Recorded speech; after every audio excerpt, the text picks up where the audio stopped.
because there are a lot of Muslims that don't live like Muslims, including myself. Han Meditations. Hello guys, I am Han. This is my wife Kelly. We're back with another video, guys. We're so excited. Thank you guys for all the support you've been showing the channel. We're so grateful to be here with you all. So today we're going to be looking at a video of a guy who wrote an anti-Muslim book, became Muslim. And this is an ongoing trend where you see people, they write anti-Muslim books or anti-religious books, and then they end up converting. So let's just check out what this says and go from there. How and why did you decide to write an anti-Islamic book? How was your life in regards to faith? What did you believe in?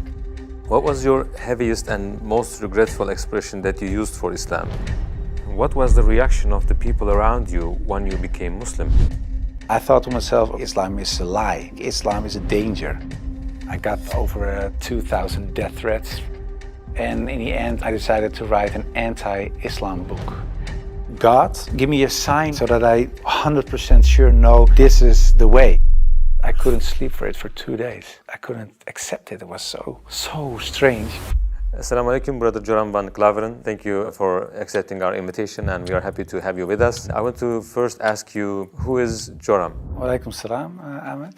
Thank you very much for the invitation. It's a great honor for me to be here. Joram van Klaveren was born on January 23 in 1979 in Amsterdam, in a pretty regular family, father, mother, brother, another brother, younger, a sister, a cat. In Amsterdam, I was born and raised there.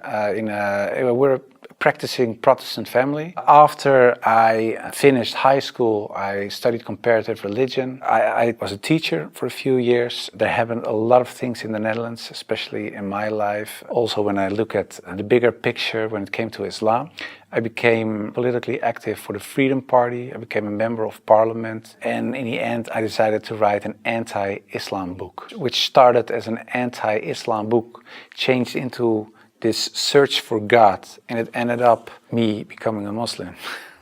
How was your life in regards to faith? What did you believe in? Before I was a Muslim, I was a Protestant Christian from the Reformed Church. We read from the Bible, we all got biblical names, we were all baptized, we went to church, etc., etc. So we're pretty Christian in that way, in that sense. Of course, I believed that there is a creator, I believed in heaven, hell, I believed in angels, revelations, and of course what separates the Christians from the Muslims is that I believe that Jesus Christ was the Son of God. Yeah, in a more philosophical way, I believed he was God himself, of course. I believed in the resurrection and crucifixion of Christ, of course. And I believed in the atonement. But because the Trinity is a very complex concept, whether you believe it or not, it's still very complex. Because if there is a God in the Bible, it says God is eternal. But if you are eternal and you die, you cannot be eternal, immortal at the same time. So that was something when I was a little older, 16, 17, I started questioning things like that. It's not very logical. I talked to many priests, preachers, even rabbis, and the answers I got weren't very satisfying. That made it for me kind of complex, and in the end I had some doubts about stuff like this, but I said, well, I set it aside and I thought, okay, I just believe it, and perhaps I'm not smart enough to get the whole picture. And I still believed in God. I still believed that Jesus was a very important person. I believed he was the Son of God, but how it exactly was, I left it for what it was. How and why did you decide to write an anti-Islamic book? After high school, I went to university and I did comparative religion. And the remarkable thing, I think, was that the first day of me going to college was September 11, 2001. Already thought, okay, these Muslim guys are kind of crazy and this religion isn't the truth. Then a few years later was this guy in the Netherlands called Theo van Gogh. He was a famous filmmaker and he was killed in the street. He was shot and they tried to slit his throat and they put a knife in his stomach with a letter on it for another girl, Ayaan Hirsi Ali, and it said, "You are next." So it strengthened my anti-Islam feelings in such a way that I thought, well, I have to become politically active to do something and stop this evil of harming our country. You started politics because of Islam. Yeah, and that really had to do with Islam. That was the reason that I wanted to write a book, to explain to people why Islam was a danger for the world. When I was writing my book, like I said earlier, the questions, the doubts I had about Christianity popped up again. And that was about truth, of course, because I was a believing Christian guy. And yeah, the Christian questions I had in the end were answered in an Islamic way. Because, of course, when I started writing the book, a lot of people think that it was a political book. But it wasn't so much a political book, it was a religious book, because I wanted to show people why Islam was a danger as a religion. And I wrote it from a Christian perspective. So in the beginning, I made a comparison between the Christian concept of God and the Islamic concept. So I started comparing it. But because I had these doubts about the Trinity, and I saw Tawheed,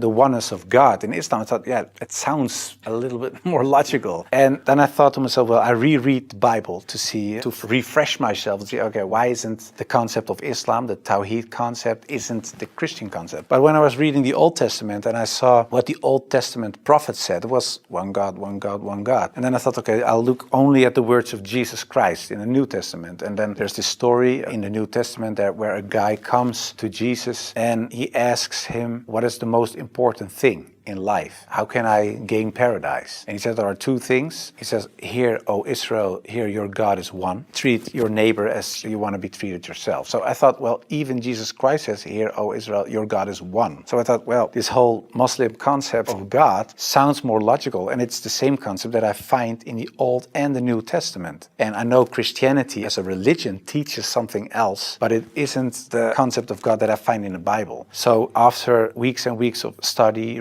rereading all kinds of books, I thought to myself, okay, perhaps this oneness of God is something that is true. So that's how it started.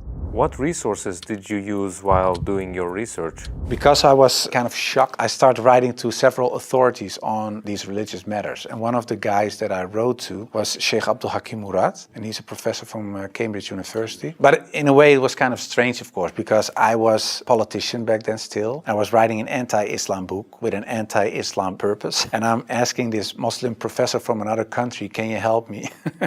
So I told him, I'm writing a book. I have a lot of questions. So I was very plain why I thought, why is Islam promoting terrorism? Why is anti-woman? Why is anti-Christian? Anti-whatever. After, I think, 6 weeks, he sent me a very extensive email. And he started explaining, directly answered a lot of my questions. But he also told me, you have to read this article, read this book, read that book, ask this person. And so he was very extensive in his way of explaining. But in the end, after I read all these books and articles and made a comparison between prophets from the Old Testament with Muhammad, peace and blessings be upon him, I had no arguments anymore to say they are prophets and he is not. And I thought to myself, well, if I accept Moses on these grounds and I cannot accept the prophet, then there is something else. So I thought, why don't I think he is a prophet? And I thought, oh, perhaps because he had many wives. But then again, when you look at Solomon or you look at King David, Abraham, there are a lot of people in the Old Testament that had more wives. And when you look at even outside of the religious books,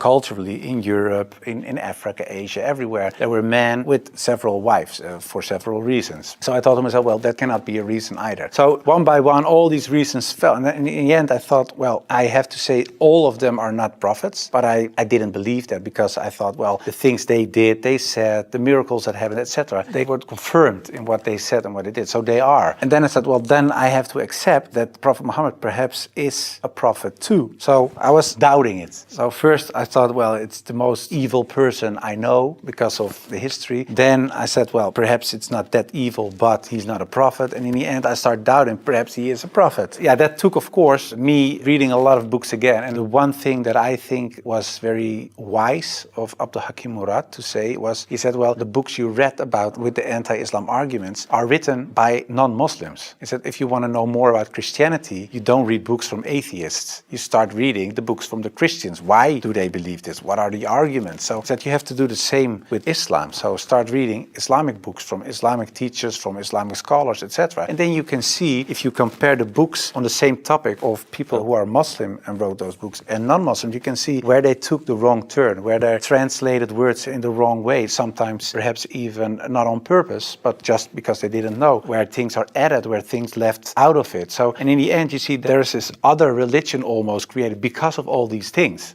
And that's what I did. And that's what I also did with the life of the Prophet, because I read a book from Martin Links, The Life of the Prophet, based on the earliest source of Muhammad. And it was written, of course, by a convert. And his way of reasoning, his way of telling, his way of writing appealed to me because it's culturally the same thing. How do I approach a certain topic, etc. And it was the first time that I saw him not so much as a warlord, because that's the picture I had in my mind, but I saw him as a father, and I saw him as a friend and a teacher, and so much more. And so, yeah, I saw the person and his character, and I said, well, I can say a lot, but I cannot say that this is not a good man. So his character persuaded me to read more and to want to know more. What surprised you the most while doing your research? The story about Hind, there was something that, like a switch, like I had to change. And it was because I thought Hind was the wife of one of the enemies, Abu Sufyan. And in a way, they gave money to kill Hamza, the favorite uncle of the Prophet. And that was what happened on the battlefield. He got killed. They even paraded with his ears and cut off his nose and horrible stuff. So the Prophet was deeply sad, of course, of what happened. And years later, he became powerful. He came in power in Mecca. And then there was Hind. And I was reading this book and I thought, okay, now she gets crucified or her head gets cut off or something like that. But he said, well, I cannot look at her right now, but everybody is forgiven. And if you want to stay here and live among the Muslims, it's possible. If you don't want that, you can go. But bloodshedding is over now. And I thought to myself that she was forgiven. If you can forgive someone who kills a relative, especially a favorite uncle of you, even starts parading with parts of his body to show other people that she humiliates you and whatever you stand for, that means you have such a great character. It's very special. It's something you don't see. And that's what he did. So I thought to myself, well, it was a really special guy. And when I thought that, I thought, well, I have these arguments for him being a prophet. I see his character. I see the way he treated other people. I see how he treated his enemies. I think he is a prophet. But then I thought to myself, whoa, that's horrible, because I already accepted this oneness of God. And now I say he is a prophet. If I say there is only one God and Muhammad is his prophet, that's almost shahada. So I thought to myself, okay, let's close the books. Stop. This is going in the wrong direction. And of course, I wasn't that anti-Islam anymore because of what I read, what I saw, and what I experienced. What I tell you now, it sounds a little like a fairy tale, but it really happened. In the end, there were all these books at the table. And when I had this feeling of, yeah, okay, this is shahada in a way, I thought, well, I put all the books away and I put the books on the highest shelf. But there were so many books that a lot of books fell off the shelf. And one of the books that fell off the shelf was the Quran. And when I picked it up, my hand was on a page with Surah 22, Ayat 46. And it says, it's not the eyes that are blind, but the hearts. And I thought to myself, that really is my problem, because it wasn't the eyes. I really could see what I written down myself. Nobody forced me to write this book. Nobody said you have to write this or that. I started writing myself and I could see it with my own eyes, but I still couldn't accept the fact that I said he is a prophet, there is this one God. I just couldn't. So it wasn't my eyes that were blind, but it was really my heart. I couldn't accept it. I think my nafs or whatever, my ego, I couldn't accept it. And I said, well, God, I don't care if it's the God from the Bible or the Quran, give me a sign or something so that I 100% sure know this is the way. And I went to bed, but when I woke up, I felt very secure in myself. I really felt very secure. I've never been more secure about anything else. The whole anxiety or the whole doubting issue, it disappeared like snow for the sun. And I thought to myself, well, I think I'm a Muslim. Well, and then of course I had to tell other people. What was the reaction of the people around you when you became Muslim? Assalamu alaikum, brothers and sisters. We saw that 80% of our audience, including this video, are not subscribed to our channel. As you know, we are a non-profit organization and advertisements are disabled on our videos. So the only reason we are asking for this is to spread the truth. It may seem like a small act, but inshallah, it may be a means of guidance for many people. Now let's click the subscribe button and let's together walk towards eternity. What was the reaction of the people around you when you became Muslim? Most of them were very negative, of course. For a lot of people, especially some uncles and aunts, it was kind of a shock. They heard it when it was on the news. I told my mother, and my mother started crying. And my wife was pretty open. Yeah, she was very cool about it. She said, well, if Islam is what you really believe and that's in your heart, who am I? And yeah, some people from my old work were really aggressive. I got over 2,000 death threats from people who used to support me, of course. people who voted for me. People said the most horrible things. We will rape your wife, shoot you, we know where your children go to school, stuff like that. And most of them, of course, is nonsense because they're crazy people writing things on their computer. So it was kind of a hectic time. And I had to tell my work, of course, and it was this Christian organization. So to say, the leader of the pack, he said, I can't believe it. And he said, well, I noticed this change when you talked about certain topics on radio. You were kind of a little more mild, not so harsh anymore, but you becoming a Muslim. And after I said, yeah, I became Muslim, he said, I couldn't sleep for it for 2 days. I couldn't accept it. It was so strange. But the hardest part for me was telling my grandfather, because my grandfather was dying and he was 93, 94 years old and he was on his deathbed at home. I had to tell him, and my mother told me, yeah, you have to tell your grandfather. It was her father. So I said, well, then you have to come with me, it's like a shield. And I just said, well, grandfather, I became a Muslim. And then he closed his eyes. And I thought he stopped breathing because, yeah, he was so old. And he really stopped breathing for a while. And then he started breathing again and he looked at me and he said, well, at least you didn't become a Catholic. So it was very funny. The last thing, and my old boss from the radio, he said, well, how do we know that you're not becoming Hindu one day or something else? And I told him, well, I never chose a religion. One time, and it was when I became a Muslim. Before that, I didn't choose my religion. I was born in a Christian family. I was raised in a Christian way. And I'm very grateful for all the good things that it brought me. But it was not my decision. And the only time I made a decision was me becoming a Muslim. And it was the most, like I said, I think the most important decision I made. And it was the most rational decision I made. I never took years and years to decide one thing, only becoming a Muslim. How did you feel when you made your first salah? It's, of course, a beautiful moment, but very strange as well. Because as a Christian, you're not used to pray like that. You pray with your hands together and perhaps on your knees in front of your bed or something. But I think it's very beautiful that you really prostrate. So you really bow down in the deepest way for your Lord. So that's a very humbling, beautiful thing, I think. And that, yeah, it made me feel very happy.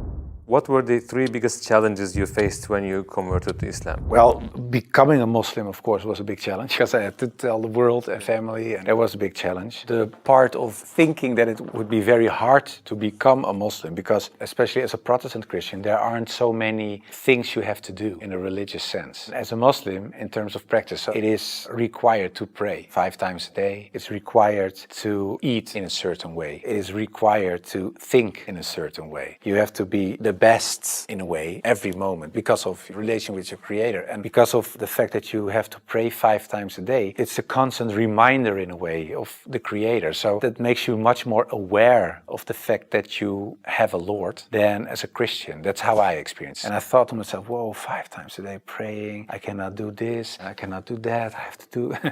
So that made it hard in the head. But after I became Muslim, it wasn't hard at all. Are you raising your kids as Muslims? Well, you try, of course. I don't know, when you're really raised as a Muslim, I think it's a very difficult job, especially in these times. Of course, when I married, I wasn't a Muslim. You promise in a way that you raise your children as Christians. So after I became Muslim, I'm not raising my children as Christians, of course. If the kids have questions about Christianity, they ask my wife, they get Christian answers. And if they come to me, they get Islamic answers. But most of the time, they ask your father. And my wife cooks halal for everybody, so that's very sweet. She says, well, I'm not going to cook 5 meals, so everybody eats the same. You want halal, everybody eats halal. So in a way, it's like an organic process. What was your heaviest and most regretful expression that you used for Islam?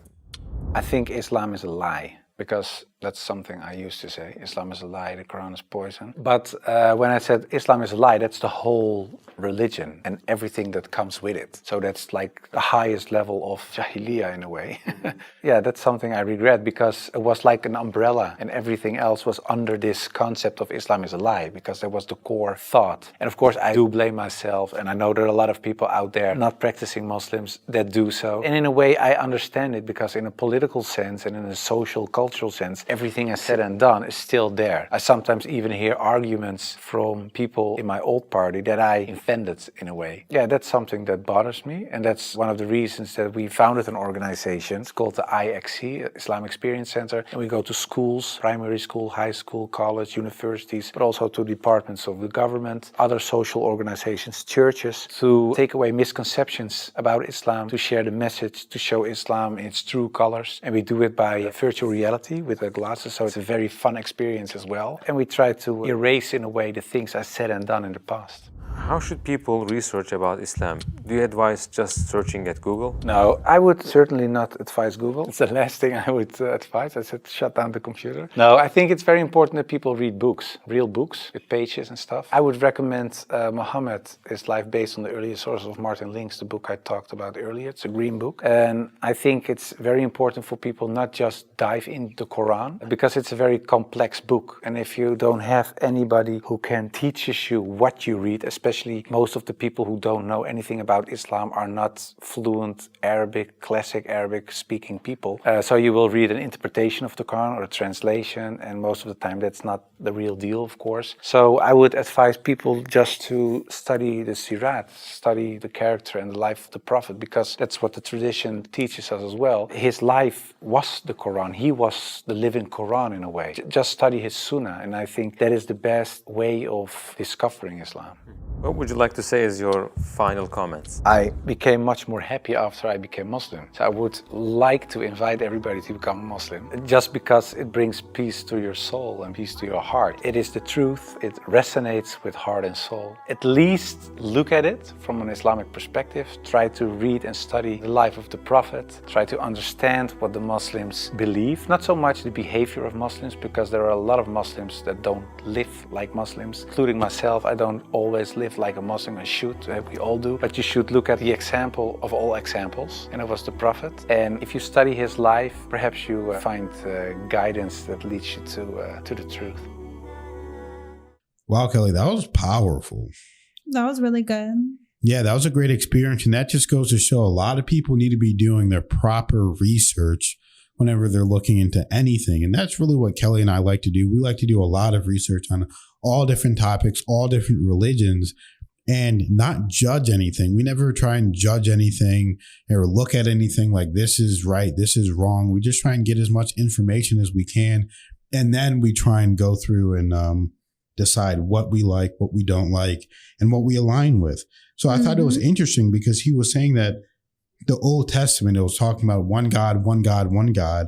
That's all it's talking about. And he said, even Jesus said, one God, and treat your neighbors as you would like to be treated. And then he said he kept doing research why he wouldn't want to accept the prophet Muhammad as a true prophet. And he didn't understand. So he was like, well, why wouldn't I believe that he's a prophet? He started looking at the other prophets, peace be upon them all, and saying, hey, why would I not believe that Moses or Muhammad or any one of these people is interchangeable? Why am I not saying that he's a real prophet?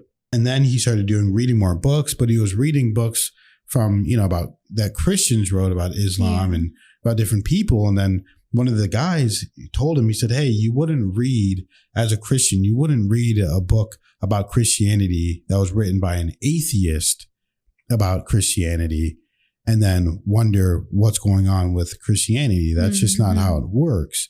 So then he started reading works about Islam from other Muslims, started learning about it more. And then that's whenever he, there was a quote that he said where he said, it's not in the eyes, it's in the heart, or something like, it's not what you're seeing or something. It's almost like it's not what you're seeing, but it's what you're feeling. So he kept going. Then he had the revelation where he finally became the Muslim. And then he ended up telling his grandfather, and he's on his deathbed, he said he stopped breathing everything.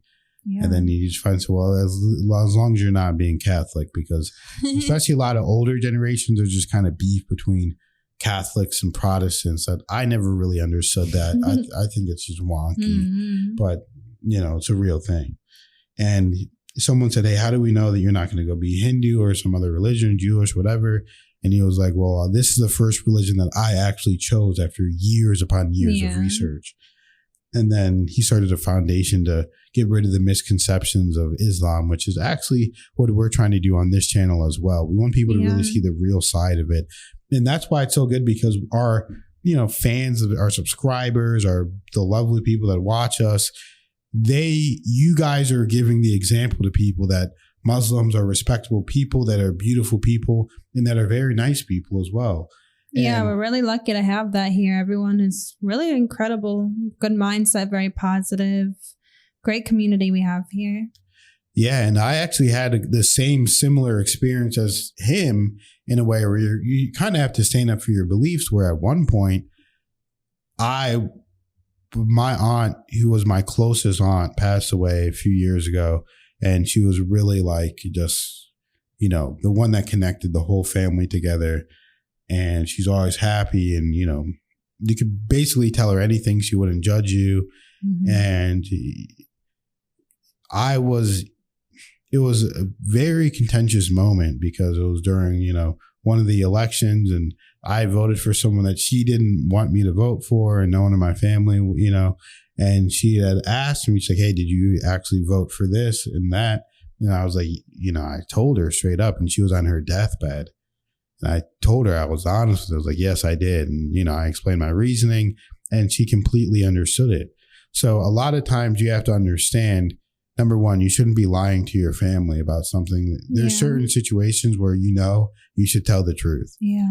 And in those situations, you have to stand on business, and you have to be real, and you have to be an adult. And that is what I did. So I had that experience, and it was, and I still think about it to this day, and I'm grateful that I did that. So.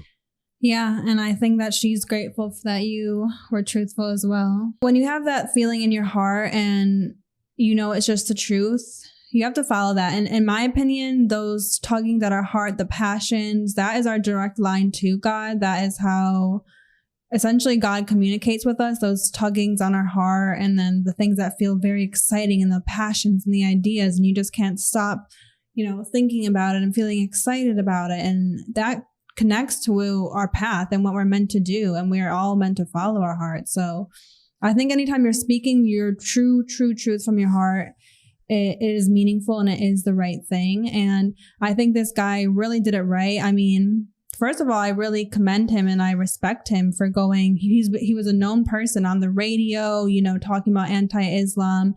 And for him to come out and totally switch his mind around, you really do have to get rid of your ego in order to do that and be like, I have this whole career, and you know what? My heart and my truth is telling me that I actually want to be Muslim now. So it doesn't matter if my career is built around this or that. Like, I'm going to do what's right inside, what I'm feeling. So definitely commend him for that. And then, of course, doing his due diligence of true research, reading many, many books of different, perspectives and viewpoints. And that is the way to do it. And that's how we try to do it too.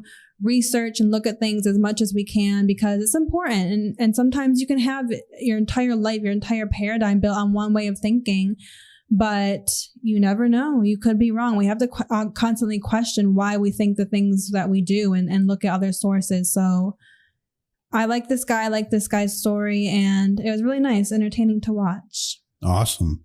So that was a great story, guys. Thank you for recommending that. Keep recommending stuff for us to react to and watch. We're going to do more Quran readings as well, because we're going to read the whole book. Then we're going to start reading a bunch of different holy texts as well, and then just different ancient texts.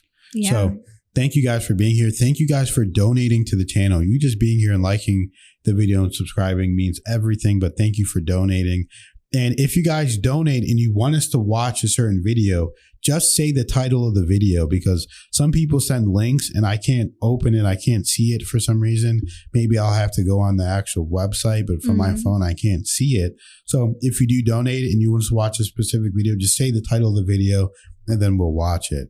So thank you guys for being here. We love you guys so much. Have a great weekend. Have a great week, and we'll see you in the next video.